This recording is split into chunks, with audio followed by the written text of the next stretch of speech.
o mundo ideal, na minha visão, seria literalmente a extinção do Banco Central e a liberação do mercado de moedas, né? Um livre mercado de moedas. Esse é o mundo ideal.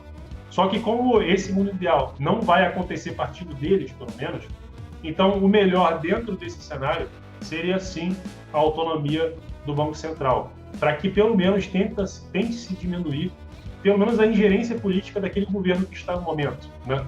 Do presidente que está governando naquele momento. A autonomia do Banco Central não resolve o problema original dos bancos centrais, que é justamente a inflação, né? Os bancos centrais, com autonomia ou sem autonomia, eles vão continuar inflando a base monetária, mas uma autonomia política, né, talvez mude a questão de que a autoridade monetária, o Banco Central, realmente tem uma gestão mais técnica do que tem hoje, menos política e mais técnica. Boa noite aí a todos. Seja muito bem-vindo, seja muito bem-vinda aqui ao quadro Free Economics, novo quadro aqui no canal. Nós vamos falar sobre questões econômicas, né, e como é que elas impactam na sua vida financeira e nos seus investimentos e como que essas informações podem te ajudar a conquistar a sua soberania financeira. Para quem não me conhece, eu sou Guilherme Lacerda e o tema de hoje é a autonomia do Banco Central. Será que ela é boa ou é ruim? E por que eu estou falando desse tema aqui? Por que eu resolvi falar desse tema hoje? Porque ontem a Câmara dos Deputados aprovou um projeto de lei, tem algumas coisas ainda para votar e etc. Mas, enfim, eles aprovaram um projeto de lei de autonomia do Banco Central, tá? Um projeto de 2019. Então, por isso que eu resolvi trazer esse tema aqui, porque esse é um tema de discussão já antigo, principalmente aqui no Brasil, né? Em outros países já existe um certo nível de autonomia, mas como essa discussão aqui no Brasil é antiga e tal, eu resolvi trazer esse tema aqui para a gente entender se isso ajuda em alguma coisa, se resolve o problema, se é melhor ou pior, e é isso. Beleza. Então, eu vou compartilhar aqui com vocês a minha tela, porque eu vou começar resumindo quais são os principais pontos aí desse projeto, tá? E, basicamente, é o seguinte: os principais pontos desse projeto de lei de autonomia do Banco Central do Brasil são esses. Em primeiro lugar, um mandato fixo de 4 anos para o presidente do Banco Central. Hoje em dia não existe um limite de tempo que o presidente do Banco Central fica no cargo, tá? Mandato escalonado para os 8 diretores do Banco Central. Então, basicamente, assim, são 8 diretores, e aí, coincidindo com o mandato do presidente da República, né? No primeiro ano de mandato, 2 diretores entram no cargo. No segundo ano, outros 2 diretores, né? Acontece a troca. No terceiro ano, mais 2 diretores. No quarto ano, mais 2 diretores. Então, por esses 2 pontos aqui, a ideia é que os mandatos do presidente do Banco Central e dos diretores não coincidam com o mandato do presidente da República, né? Do executivo, né? E o objetivo disso, né, é que tenham incentivos maiores para uma gestão mais técnica e uma não interferência política no Banco Central, na política monetária, né? E junto a isso também ancoragem de expectativas, porque em geral quando o Banco Central ele é independente do poder executivo, né, isso acaba de certa forma assim passando uma mensagem para o mercado de que aquelas decisões ali não são políticas. A gente vai discutir ainda sobre isso mais na frente, o quão isso é verdade ou não, mas a ideia é justamente essa, tá? E o terceiro ponto, incentivar decisões de longo prazo de política monetária que podem impactar a economia no curto prazo. Então, o que acontece? O poder executivo, o incentivo dele está atrelado com o desempenho da economia no curto prazo, né? Porque o cara tem um mandato de 4 anos, ele pode se reeleger e ficar mais 4, mas é um período curto de tempo em que ele tem que mostrar serviço, ele tem que fazer com que aconteça alguma coisa para ele conseguir se reeleger e depois para ele conseguir colocar no cargo um sucessor dele, né, indicado por ele. Então, acaba que essas decisões políticas, além da questão do Banco Central, mas em termos de políticas econômicas em geral, é um ponto sem conflito, né? A gente sabe que decisões políticas impactam, sim, na economia e, na maioria das vezes, negativamente. Então, essa é a ideia, né? Impactar, incentivar decisões de longo prazo. Um outro ponto do projeto de lei é que o Banco Central não esteja mais vinculado ao Ministério. Então, o Banco Central, hoje em dia, ele está vinculado ao Ministério da Economia, né? Ele não é subordinado, mas está vinculado ao Ministério da Economia, e nesse projeto prevê isso, que não esteja mais vinculado. E um ponto novo aqui, que é basicamente importado aí do Fed, do Federal Reserve, né, que também foi uma mudança que aconteceu no Fed há um tempo atrás, que é o duplo mandato. Então, hoje em dia, até então, o Banco Central tem um mandato, o mandato dele, o objetivo dele é manter o poder de compra da moeda, é ser o guardião da moeda. Mas, enfim, essa é a ideia, é fazer com que mantenha, né, com que mantenha a inflação controlada e tudo mais. Só o que seria o duplo mandato? Além de assegurar a estabilidade de preços, também zelar pela estabilidade e pela eficiência do sistema financeiro, suavizar flutuações de nível da atividade econômica e fomentar o pleno emprego sem prejuízo do seu objetivo fundamental, que é o controle de preços, né? Então, ou seja, isso aqui basicamente é o país das maravilhas, né? Eles querem tudo. Eles querem que o Banco Central controle todos os botõezinhos da economia ali e promova pleno emprego, inflação controlada, né, que seja basicamente o Deus supremo que entrega tudo que as pessoas precisam sem nenhum prejuízo de nada, né? Então, esse ponto aqui é um pouco utópico, tá? Basicamente, na real, é praticamente impossível a longo prazo de qualquer autoridade econômica conseguir cumprir com esse duplo mandato. Mas, beleza. Esses são os principais pontos, né, aí do projeto de lei.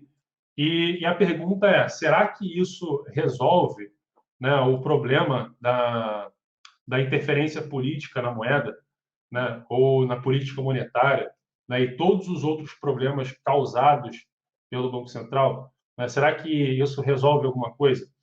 Então, em primeiro lugar, para poder responder a essa questão, eu tenho que falar aqui também da origem do Banco Central, né?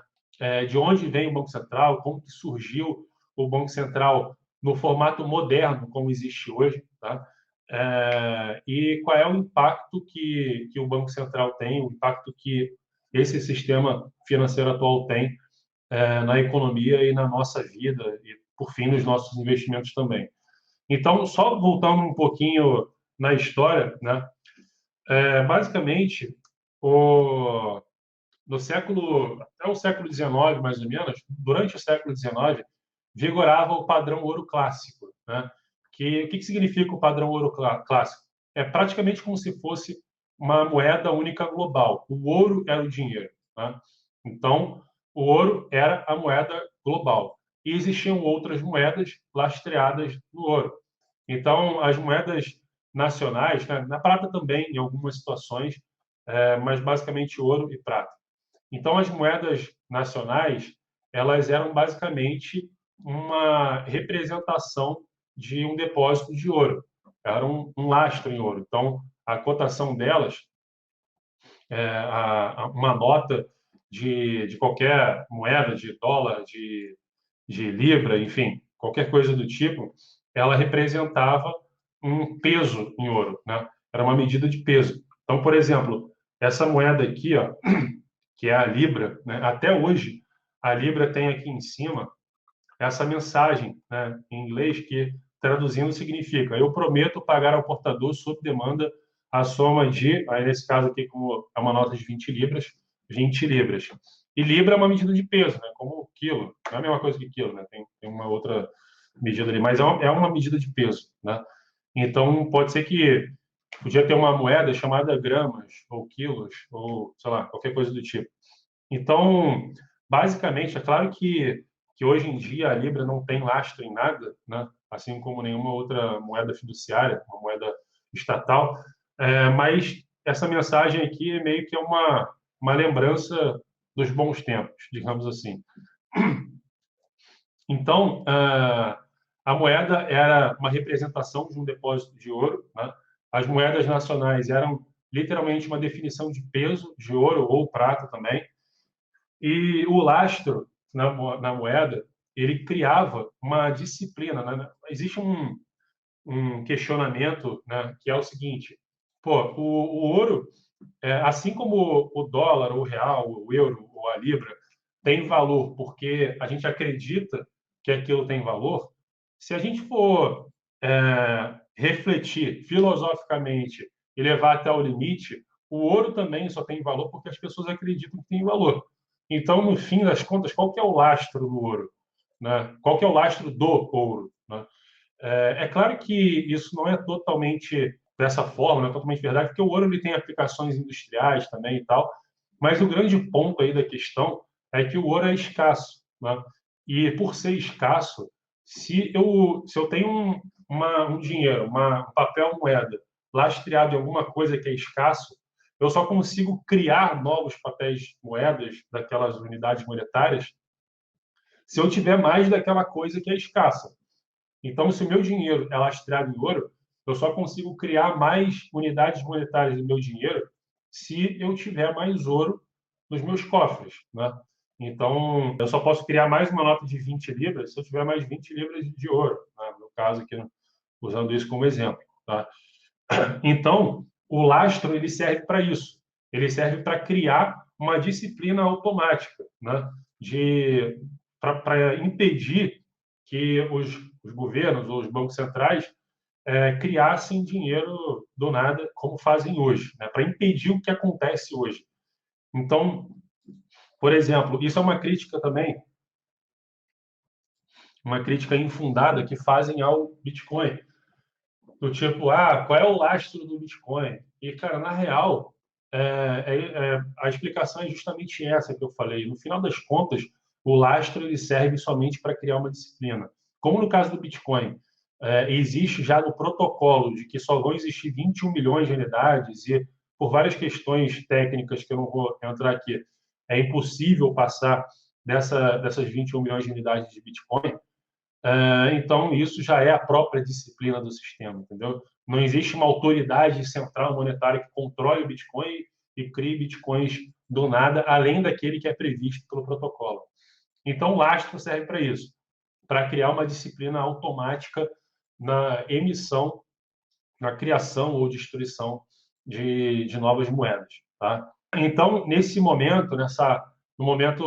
período do século XIX, onde vigorava o padrão ouro clássico, foi um período de crescimento econômico robusto e estabilidade nos preços, tá? Olhando para a origem do Banco Central, né, moderno, que começou com o Federal Reserve nos Estados Unidos, em 1913, indo um pouco para trás, né, no mercado bancário americano no século XIX, vigorava o free banking, né? E o que é o free banking? Basicamente, era um livre mercado de moedas. Então, os bancos eles tinham o poder, eles tinham a liberdade de emitir, cada banco poderia emitir os seus próprios dólares, né? E, basicamente, esses dólares criados pelos bancos tinham 100%, ou essa era a ideia, pelo menos, de que tivesse 100% de lastro em ouro ou prata. O importante é que não existia uma autoridade central, um banco central, né? E cada banco poderia emitir os seus próprios dólares com o lastro lá que ele definiu, no metal que ele definiu. Então, o que acontecia na época, né? Nesse livre mercado de moedas? O que acontecia basicamente é que eles começaram a perceber, porque o que eles emitiam era simplesmente um certificado de depósito de ouro ou prata nos seus cofres, de forma que um cliente do banco que tivesse posse desse certificado, ele poderia ir até o banco, né? Aqui são alguns exemplos da época, né? Essa imagem que está na tela. Então ele poderia ir ao banco e resgatar. O banco garantia a conversibilidade daquela nota em ouro ou prata, né? Então era realmente lastro de 100%. Só que, como isso passou a ser muito comum, as pessoas começaram a usar essas notas no mercado para comprar, fazer pagamentos, etc. E aceitar também pagamentos, né? Então, basicamente, o que os banqueiros começaram a perceber é que as pessoas pararam de ir até eles resgatar o ouro para poder gastar, ou a prata, né? Elas estavam gastando e utilizando no dia a dia as próprias banknotes, né? As próprias cédulas de depósito de metal precioso nos seus cofres. Então, eles tiveram a brilhante ideia de criar um pouquinho a mais de dinheiro ali, além do que eles tinham depositado nos seus cofres, né? Ou seja, se eu tenho 100 libras de ouro no meu cofre, eu emiti 5 notas de 20 libras e eu falo assim, pô, cara, eu emiti 5 notas de 20 libras, tenho 100 libras aqui, estou com lastro de 100%. Se eu emitir só mais uma notinha de 20 libras, ninguém vai perceber e eu consigo expandir aqui minha linha de crédito, etc. Consigo gastar esse dinheiro da forma como eu quiser, né? Beleza. E aí, claro que não foi só um banqueiro que teve essa ideia, outros tiveram essa ideia, e eles começaram a criar um pouquinho de dinheiro ali do nada. Só que eles eram limitados pela própria desconfiança que um banqueiro tinha no outro. Porque se eu sou um banqueiro, eu aceito não só os meus dólares, mas os dólares de outros bancos. Mas como eu não confio nos outros bancos, eu vou periodicamente até esses bancos compensar os dólares deles, né? De forma que eu garanto que eu tenho o dinheiro de fato na minha mão, que é o ouro ou a prata. Então, compensar significa nada mais do que pegar os dólares que estão na minha posse, no meu caixa, que é de outro banco, e ir até ele lá toda segunda-feira, sei lá, toda sexta-feira, e trocar por ouro ou prata, né? Trocar pelo metal que aquilo representa. E pegar esse metal e levar para os cofres do meu banco, porque eu tenho certeza que agora eu tenho lastro, que aquilo tem lastro. E eu faço isso porque eu desconfio dos outros banqueiros, os outros banqueiros também fazem isso comigo, porque eles desconfiam de mim. Então, isso acabava por causar também, por mais que isso fosse uma espécie de fraude, sim, de fato, mas isso acabava causando uma certa disciplina nessa fraude, entendeu?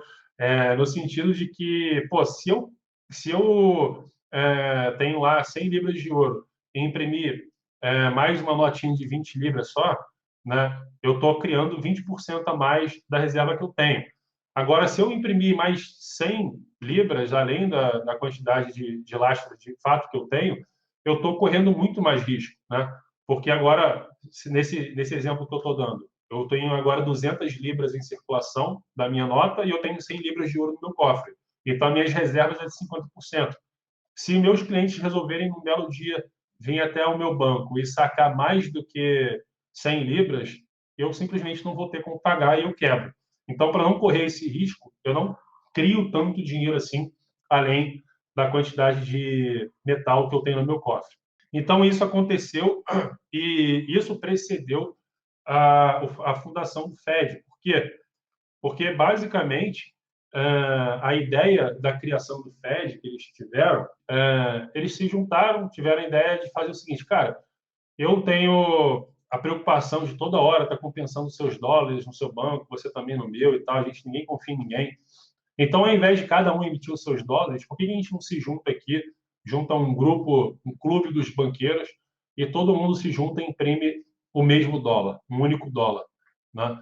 E qual é o ganho de se fazer isso? O ganho de se fazer isso é que eu não preciso mais me preocupar em ter que periodicamente compensar os dólares dos outros, né? E aí, junto a isso, eu ganho um poder ainda maior de criar dinheiro do nada, de criar dólares do nada, sem a necessidade de ter, de fato, o lastro, né?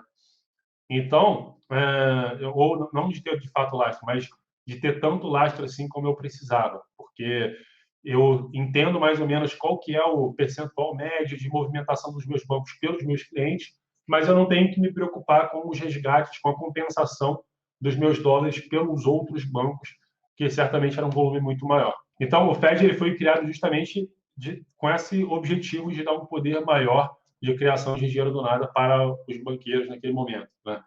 Basicamente, o Fed é um cartel de bancos. Aí a gente entrou na era dos bancos centrais, né? Eu nem sei se alguém denomina dessa forma, mas enfim, a era dos bancos centrais, vamos chamar desse período depois de 1913, depois da fundação do Fed, porque hoje em dia, basicamente, os principais bancos centrais do mundo, ou quase todos os bancos centrais do mundo, funcionam praticamente da mesma forma, tá? Então, a partir de 1913, como que passou a funcionar a criação de dinheiro. Imagina que o governo, né, o Tesouro Nacional, o governo, através do Tesouro Nacional, precise de dinheiro para cobrir algum rombo, para fazer qualquer tipo de gasto, qualquer coisa que ele queira fazer. Ele pode chegar para o Fed, para o Banco Central, ou para o Federal Reserve, para qualquer Banco Central, isso funciona da mesma forma em qualquer Banco Central, e falar, pô, me presta aí um dinheiro, preciso de dinheiro para fazer qualquer coisa aqui, para uma política econômica qualquer aqui, para eu poder bombar a economia e poder me eleger daqui a pouco. E aí o Fed fala, beleza, eu até te empresto dinheiro, mas em troca eu quero uma promessa de que você vai me devolver esse dinheiro. O nome dessa promessa é títulos de dívida, títulos do Tesouro Nacional, ou bonds, treasuries, enfim, como você quiser chamar. E aí, vamos supor que o Tesouro queira 10 bilhões de dólares e ele cria notas de 10 bilhões de dólares, né?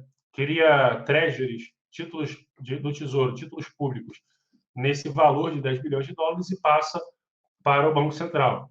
E aí, em contrapartida, o Banco Central cria novas notas, né? No caso do Fed, são os Federal Reserve Notes, os dólares. No caso do Brasil, são os reais. Imprime nessas notas também o valor total de 10 bilhões de dólares e passa para o Tesouro Nacional, né?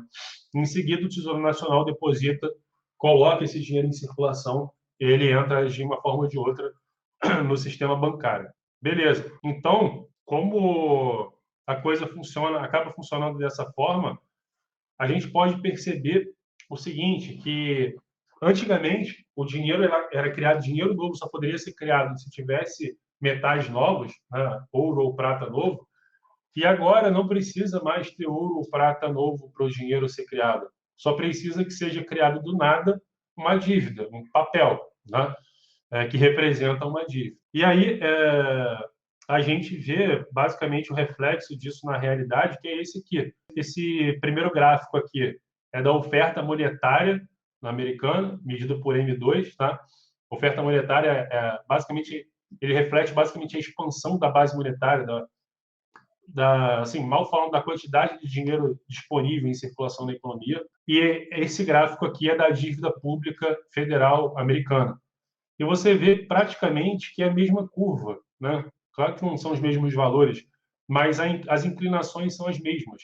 A relação entre elas possuem uma relação totalmente direta. Quanto maior a oferta monetária, maior a dívida, justamente por conta desse mecanismo de que, para se criar dinheiro novo, é preciso criar uma dívida nova, né? Beleza. Então, hoje em dia, como que funciona basicamente isso, né? Pode funcionar de várias formas, né? Pode ser que o Banco Central, por exemplo, injete dinheiro na economia comprando títulos públicos que estão no balanço dos bancos. Então, os bancos comerciais eles têm lá títulos públicos do governo no seu balanço, né, nos seus ativos. E aí vamos supor que aconteça um evento de falta de liquidez, o banco precisa de liquidez por algum motivo, e aí o Banco Central socorre esse banco injetando liquidez no seu balanço, comprando títulos públicos que estão nos ativos dele. Então, é uma troca. O banco comercial pega os títulos públicos que estão no ativo dele, passa para o Banco Central, e o Banco Central simplesmente cria um lançamento contábil, que é a nova oferta monetária, o dinheiro que foi criado do nada, e coloca nas reservas bancárias daquele banco. E aí é criado o dinheiro do nada. Por mais que indiretamente, né, hoje em dia a coisa aconteça de forma indireta, né, o Banco Central, na maioria das vezes, né, ele não compra direto do Tesouro Nacional, só que, no final das contas, acontece de forma indireta, porque os bancos comerciais compram os títulos públicos no Tesouro Nacional e o Banco Central compra os títulos públicos dos bancos comerciais. Então, no final das contas, no limite, acaba acontecendo a monetização da dívida, né, da dívida pública. Isso quando não acontece em eventos em que os bancos centrais compram ETFs, ações, títulos de dívida privada, dívida podre, como aconteceu no crédito de 2008, na crise subprime, né, que eles compraram hipotecas podres. Enfim, hoje em dia, basicamente, eles compram qualquer coisa que os bancos estiverem vendendo por aí, tá? Então, É dessa forma que funciona a criação de dinheiro hoje em dia. Não tem disciplina nenhuma, né? Não existe nenhum lastro, por isso não existe a necessidade de uma disciplina para essa criação de dinheiro. E, basicamente, a expansão da oferta monetária, que é a inflação. Eu já falei várias vezes aqui no canal, talvez se você me acompanha há mais tempo, você sabe, mas se você não me acompanha, o que eu falo é o seguinte: o conceito original de inflação não é o aumento de preços. O aumento de preços é somente um reflexo da inflação. O conceito, a definição original de inflação é a expansão da oferta monetária, a expansão da oferta de dinheiro disponível na economia. E aí, isso, consequentemente, causa aumento de preços. Podem ser aumentos de preços ao consumidor, como a gente conhece mais, né? Tipo IPCA aqui no Brasil, ou pode também ser aumento de preços de ativos, como bolhas de ativos que são criadas justamente por conta dessa expansão monetária sem lastro, de dinheiro criado do nada. Então, o principal mandato do Banco Central, né, como foi dito, como eu disse ali no primeiro slide, é ser o guardião da moeda. Né? Eles usam esse termo, o Banco Central é o guardião da moeda, é o guardião do poder de compra. Né? Ele, ele procura, né, como não tem mais o lastro, então ele tem que controlar ali as variáveis de política monetária, a quantidade de dívida disponível, né, os títulos públicos, taxa de juros, etc. Então ele tem que controlar essas variáveis com o objetivo de manter o poder de compra da sua moeda. Né? Só que será que isso é verdade? Será que os bancos centrais tiveram sucesso em manter o poder de compra da moeda? E para responder essa pergunta, eu trouxe um gráfico aqui interessante que eu achei. Eu achei as informações e plotei esse gráfico aí, que é basicamente o seguinte: é um estudo que foi feito sobre a inflação histórica nos Estados Unidos, desde os primórdios dos Estados Unidos, desde 1775 até hoje, até 2020. Então, o que esse gráfico está mostrando aqui? Né? Que no começo, até o final do século XIX, até o começo do século XX, basicamente existiam períodos de inflação e deflação. Né? Dá para perceber que em alguns momentos tinha inflação e outros deflação, inflação e deflação. Né?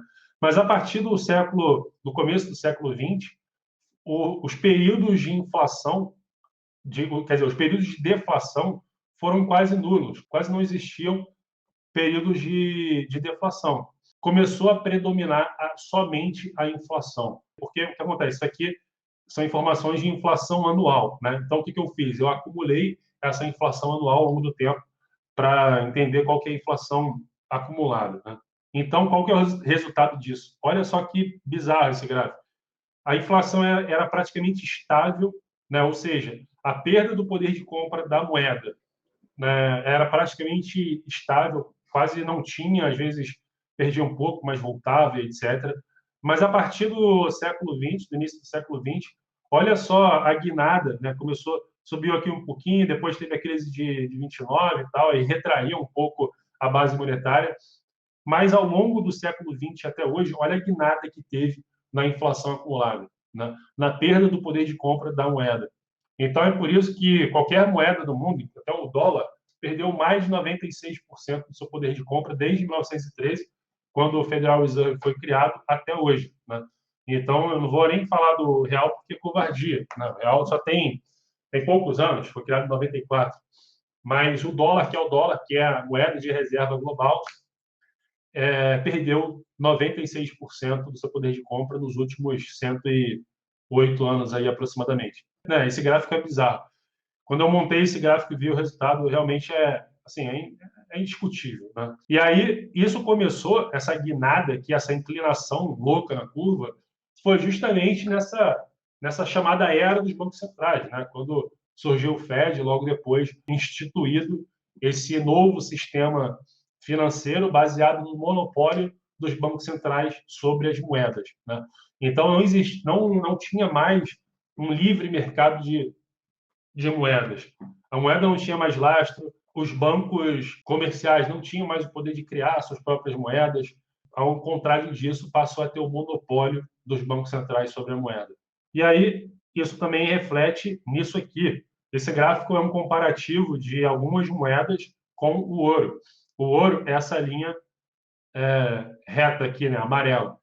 Isso aqui é basicamente considerando o preço do ouro, quer dizer, considerando o preço das outras moedas cotadas pelo ouro, né?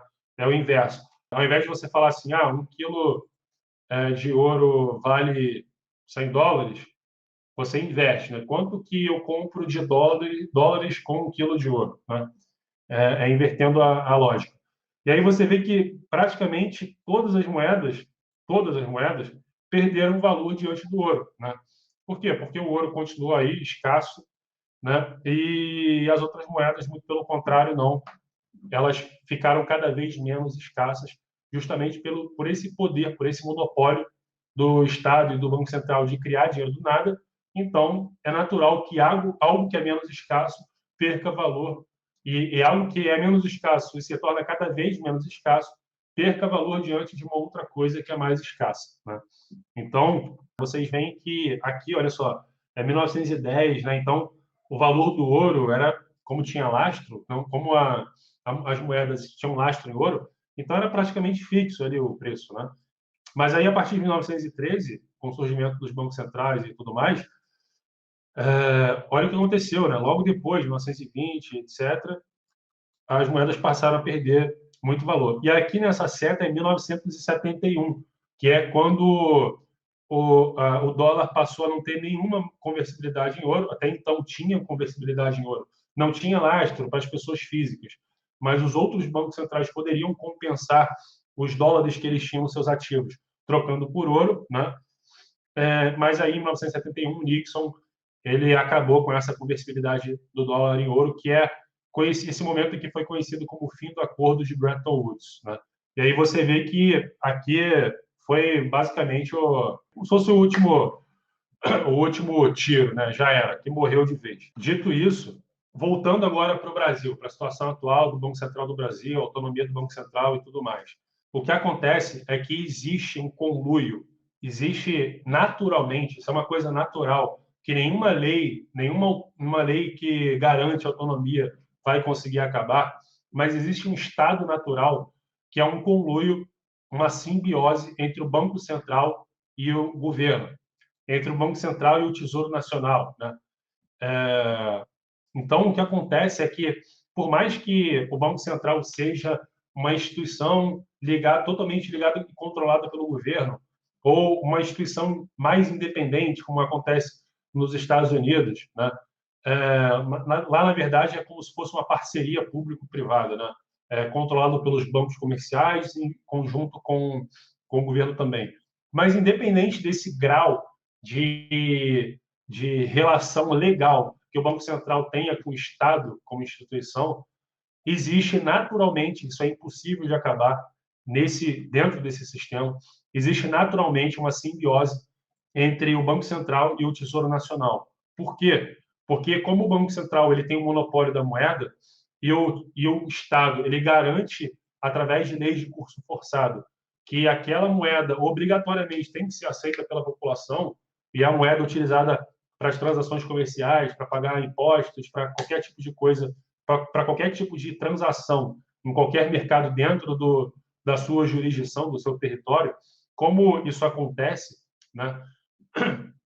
Quando o governo ele quer expandir os seus gastos, ele precisa de dinheiro, ou ele acha que ele precisa de dinheiro para fazer alguma coisa, ele precisa criar esse dinheiro, basicamente, no final das contas, essa criação de dinheiro vem, a maior parte, através de inflação.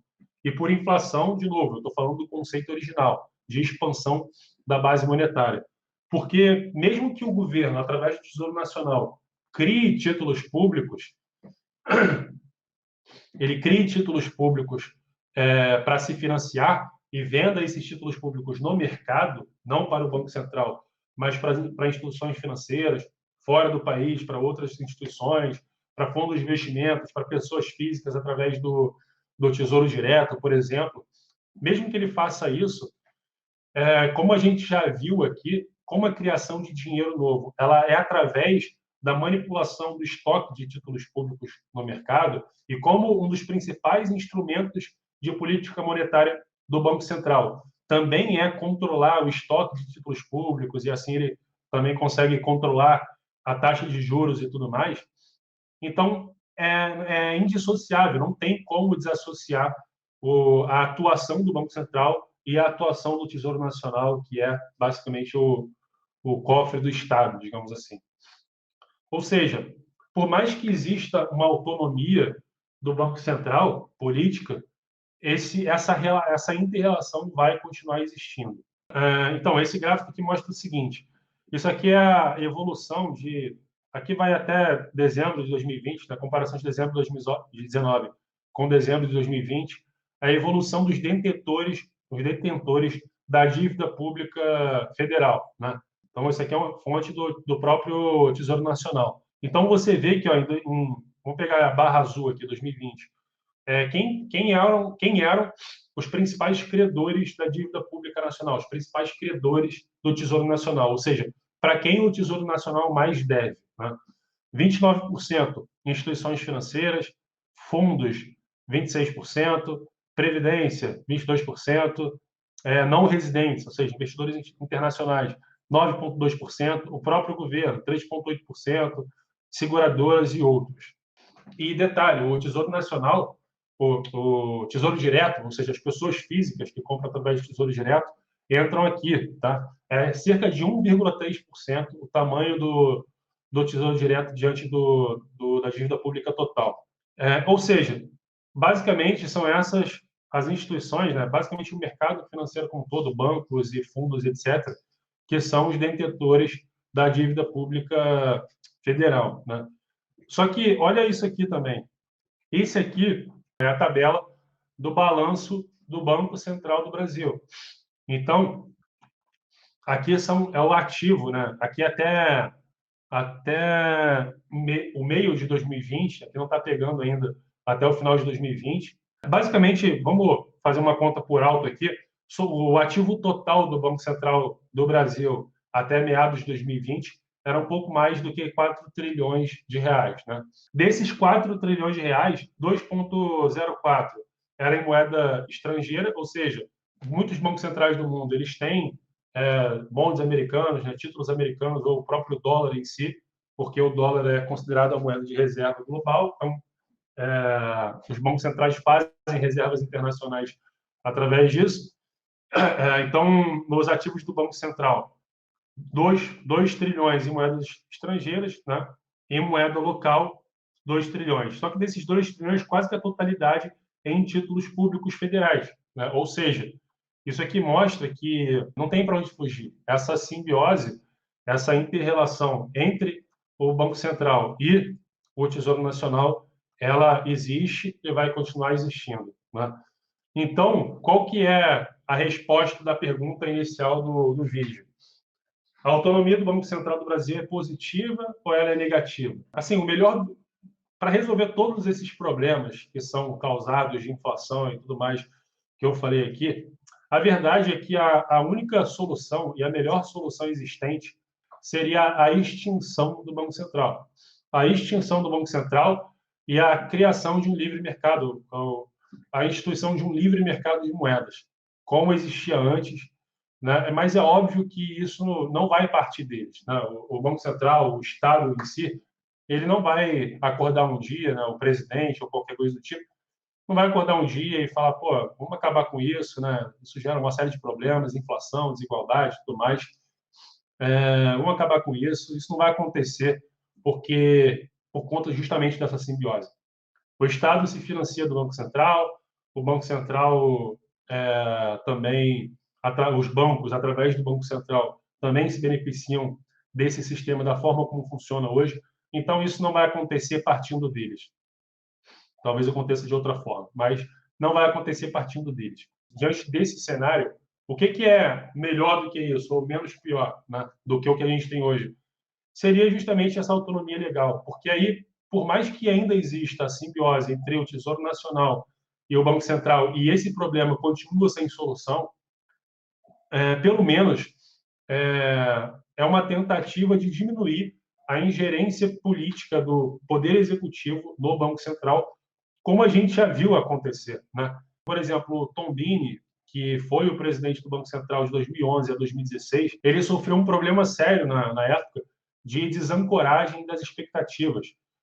Por quê? Porque na época existia uma expectativa de inflação relativamente alta e, mesmo assim, ele reduziu as taxas de juros drasticamente, na época chegando ao patamar de 7,25% em 2012, né? E aí depois, enfim, teve inflação e tudo mais, aí voltou a subir, voltou para 14,5%. E aí agora a gente está vendo de novo, eu não estou acusando, eu não estou afirmando que o Banco Central, nesse momento, está sofrendo uma ingerência política, só que é estranho o Banco Central manter a taxa de juros em 2%, sendo que a gente tem uma pressão inflacionária nítida acontecendo, né? Então, além disso, também dificuldade do Tesouro de vender os títulos no mercado a essa taxa de juros, uma série de problemas que eu já até falei aqui no canal em vídeos anteriores. Então, será que talvez também não esteja acontecendo uma ingerência política? O mundo ideal, na minha visão, seria literalmente a extinção do Banco Central e a liberação do mercado de moedas, né? Um livre mercado de moedas. Esse é o mundo ideal. Só que como esse mundo ideal não vai acontecer partindo deles, pelo menos, então o melhor dentro desse cenário seria, sim, a autonomia do Banco Central, para que pelo menos tente-se diminuir pelo menos a ingerência política daquele governo que está no momento, né?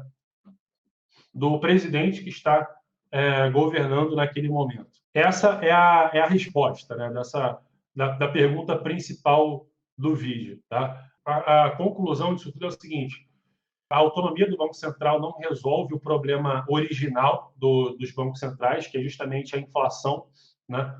Os bancos centrais, com autonomia ou sem autonomia, eles vão continuar inflando a base monetária. É só a gente observar o caso do Fed. O Fed tem uma autonomia maior do que o Banco Central brasileiro hoje em dia, e mesmo assim ele infla a base monetária assim que ele quer, né? E vários outros bancos centrais do mundo. Então isso não vai mudar, esse problema não vai mudar. Mas uma autonomia política, né, talvez mude a questão de que a autoridade monetária, o Banco Central, realmente tem uma gestão mais técnica do que tem hoje, menos política e mais técnica, no sentido de colocar, por um exemplo do que seria uma gestão mais técnica.